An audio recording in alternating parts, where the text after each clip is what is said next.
한 남성이 골목에 모여있던 일행에게 다가갑니다. 그런데 일행 중 한 남성이 금방이라도 싸울 것처럼 거칠게 막아서는데요. 이에 앉아있던 여성이 남성을 말립니다. 이 여성, 바로 가수 제시였습니다. 사진 요청으로 시작된 이 실랑이는 이내 무차별 폭행으로까지 이어졌고 제시 일행은 계속해서 남성을 몰아붙입니다. 말리던 제시 역시 결국 자리를 뜨는데요. 도대체 무슨 일이 있었던 걸까요? 자, 제시 다들 아시죠? 걸크러쉬의 거의 상징 같은 사람이지 않습니까? 1988년생 미국 뉴욕 눈누난나 히트곡. 자, 연예인에게 사진 요청하는 거 팬에게도 쉽지 않은 일이고 무턱대고 들이댄 거 무례하죠. 그런데 제시의 오랜 팬으로서 정중히 사진 촬영을 요청했다가 봉변을 당했다는 제보, 체크포인트 짚어보죠. 팬에서 피해자로 직접 들어보시죠. 저는 이제 워낙 제시 정말 너무 팬이고 이랬었어가지고 제시한테 사진 찍으러 갔는데 이제 제시가 안 된다고 죄송하다고 해가지고 저도 이제 죄송하다고 하고 가려는데 옆에서 이제 누가 한 명이 걸어왔어요. 뒤에서 얼굴을 때렸거든요. 그분이 사람이 맞는데 별다른 대처 없이 연루되기 싫어서 뭐 도망간 건지 모르겠지만 많이 실망했죠. 어쨌든 영상으로만 봐도 그냥 가만히 뭐 보기만 하고 평소에 좋아했던 연예인인데 그런 부분에 대해서는 좀 많이 실망스럽죠. 자, 일단 영상을 보니까 제시 씨가 맞는 것 같은데 사건 개요를 좀 설명해 주시죠. 네, 피해자는 만 18살의 미성년자입니다. 제시 오랜 팬이라고 하고요. 근데 이 친구들과 편의점에 가는 길에 이 골목에서 가수 제시를 보게 된 겁니다. 다른 연예인들을 봤어도 이렇게 사진을 찍어달라고 안 했겠지만 제시여서 조심히 다가갔다고 해요. 그래서 제시에게 사진을 찍어줄 수 있는지 정중하게 물었다고 합니다. 그런데 피해자 주장에 따르면 제시와 함께 일행 중 이 남성이 영어로 욕을 하면서 피해자를 막아 세웠다고 합니다. 또 이 제시는 남성을 제지하면서 죄송하지만 안 된다, 죄송하다라고 했다고 하고요. 이 피해자도 죄송하다고 이야기하고 가려고 하는데 이 뒤에서 나타난 또 다른 남성이 느닷없이 달려들어서 이 피해자의 얼굴을 가격을 했다고 합니다. 아니 저 이후에 어떤 상황 또 어떻게 이어집니까? 자, 피해자를 막아 세운 남성이 위협하듯 주먹으로 배를 툭툭 쳤는데 겁을 먹은 피해자가 뒤로 이렇게 물러서는 그런 상황에서 그 순간 옆에서 뭔가 휙 들어왔다고 하는데 아마 그게 그 실랑이를 지켜보고 있던 가해 남성의 주먹이었던 것 지금 이 상황. 같아요. 예, 저렇게 확 때렸다고 하고 정신을 차리기 힘든 그 순간에 계속해서 때렸다고 하고 발차기까지 이어졌다고 합니다. 그 이후에 제시 일행이 이 남성을 좀 제지해가지고 지금 떨어뜨리는 모습 보이고요. 다음에 피해자 주장에 따르면 제시는 처음에 이제 말리는 듯 하긴 했는데 이내 뒤로 물러서서 사라졌다고 하고 피해자 그 자리에서 바로 경찰에 신고했고요. 경찰에 기다리는 동안 그 가해 남성하고 제시 일행 모두 현장에서 사라졌다고 주장을 하고 있습니다. 자, 지난달 29일 새벽 서울 압구정에서 저렇게 느닷없이 폭행을 당하고 나서 이 피해자 경찰을 불렀어요. 가해 남성 그리고 또 제시 일행을 찾기 위해서 헤매고 다녔다는 거죠?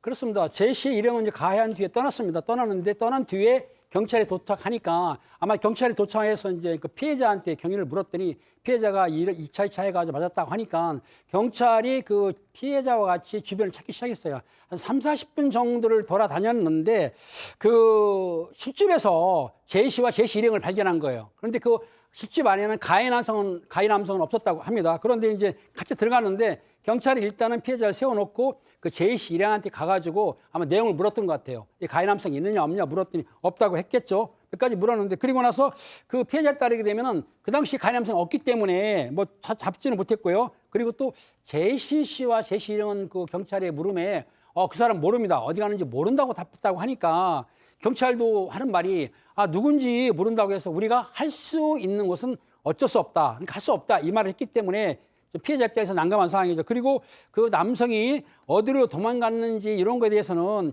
뭐 경찰이 물어봤겠죠. 가해자 어디 갔냐 물었더니 제시 일행 같은 경우에는 아마 모른다고 했으니까 그것만 묻고 그 후로는 경찰이 연락이 없다고 하는데 그렇다 하더라도 이 제보자가 신고를 했다고 한다면은 앞으로 수사는 계속 될 거라고 봅니다. 저는.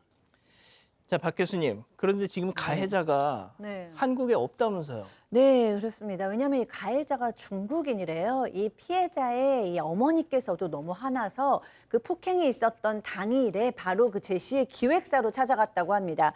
그랬더니 이 기획사가 우리는 그 사람 가해자랑 전혀 관련이 없고 우리 이 제시랑 친한 프로듀서가 있는데 래퍼로도 활동을 하는데 우리 소속사 소속은 아니다. 근데 그 프로듀서의 친구였다라고 얘기를 하고요. 제시랑은 상관이 없다.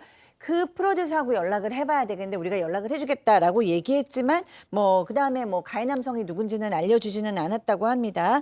그리고 프로듀서한테도 이 남자가 직접 연락을 해가지고 SNS로 물어봤는데 뭐 미안하다라고는 얘기했지만 그 가해 남성에 대해서는 말해주지 않았다고 합니다. 자, 폭행이 있고 열흘이 지날 동안 기획사도 경찰도 감감무소식이었답니다. 결국 피해자는 어제 또다시 경찰서를 찾았는데 자, 이 소식이 전해진 걸까요? 바로 오늘 아침 그 해당 프로듀서한테 이런 연락이 왔다고 합니다. 피해자 얘기 들어보시죠. 원래 그 전에 연락했었을 때 늦었으니 그냥 다음에 연락 주겠다라고 말을 했거든요. 안 읽었던 거를 읽었어요. 이제 오늘 아침에 답장이 왔거든요. 근데 왜 연락이 없냐 기다리고 있는데 뭐 제시한테 자꾸 뭐 협박을 왜 하냐 이러는데 협박을 뭐 한 거나 연락을 따로 취한 적은 없거든요. 근데 계속 이렇게 연락이 와가지고 지금도 뭐 혹시 시간 괜찮으면 연락 통화 기다리겠다고 뭐 연락하겠다고 이러는데 안 읽고 있거든요. 자, 협박. 그 가해자 도대체 어디 갔냐 이런 질문이었을 것 같은데 그게 협박인가요? 네, 일단 피해자는 어제 다시 경찰서에 찾아갔는데 경찰은 아직도 이 신원 불상으로 인해서 가해 남성을 찾지 못한 상황입니다. 그런데 바로 오늘 아침 이 프로듀서에게 SNS 메시지가 왔습니다. 메시지는 연락 기다리고 있었는데 왜 연락이 없냐? 제시는 폭행한 사람을 전혀 모르고 이 일에 관여되어 있지 않은데 자꾸 제시 쪽에 연락해서 협박하면 안 된다 이런 내용이었습니다. 이 피해자에 따르면 제시에게 직접적으로 이 일로 연락을 취한 적은 한 번도 없었다고 하고요. 그래서 오히려 좀 적반하장으로 느껴졌다고 전했습니다. 그렇군요. 자, 이제 뭐 제가 정리를 해드릴게요. 가수 제시 씨가 이 폭행에 직접 가담한 거 아까 보셨다시피 아닙니다. 하지만 현장에 있었고 또 그 일행 중에 한 명이 가해자였기 때문에 또 그렇게 추정이 되기 때문에 저희가 뭐 당연히 기획사 쪽 입장을 좀 들어봤잖아요. 네, 기획사 쪽 입장에서는 이제 제시 소속사 변호인의 이야기인데요. 이 제시하고는 전혀 관계가 없다라는 거고요. 아까도 설명 들었듯이 가해 남성과 제시는 모르는 사람으로서 그날 처음 만났고 이 프로듀서 소속사 소속 그 기획사 소속은 아닌 그 프로듀서의 친구다라고 얘기를 했고 그렇기 때문에 제시와 가해 남성이 일행이라고 보지는 않는다. 그러나 피해 당하신 분께서 일행이라고 보신다면 우리가 어떻게 좀 배상할지는 고민하는 단계로 아마 그 단계로 갈 수는 있다 정도로만 얘기를 했습니다. 그리고 기획사는 폭행이 명백하기에 가해자가 특정돼서 합당한 처벌을 받았으면 좋겠다라는 입장도 밝혔습니다. 자, 박 변호사님, 예. 뭐 어떻게 될까요, 이거? 출국했는지 확인을 좀 해봐야 되는데 경찰에 좀 요청을 좀 하니까 경찰에서는 일단 출석 요구를 한다 그러는데 프로듀서하고 이 사람하고 안다고 하니까 프로듀서를 먼저 불러가지고 이 사람을 그 중심으로 다음 주에 출석 요청을 한 다음에 조사를 한다라고 합니다. 일단은 그 가해 남성만 폭행을 행사했고 나머지 사람들은 현장에서 접촉 같은 게 없었다고 합니다. 뭐 그 부분도 좀 더 확인이 좀 필요할 것 같고요. 일단 피해자가 충격을 상당히 많이 받은 상황이고요. 가해 남성이 빨리 좀 잡혔으면 좋겠다 이렇게 얘기를 하고 있는 상황입니다. 예. 제시 소속사 측의 변호인은 도의적으로라도 피해를 어떻게 배상할지 고민하겠다 이렇게 얘기를 했습니다.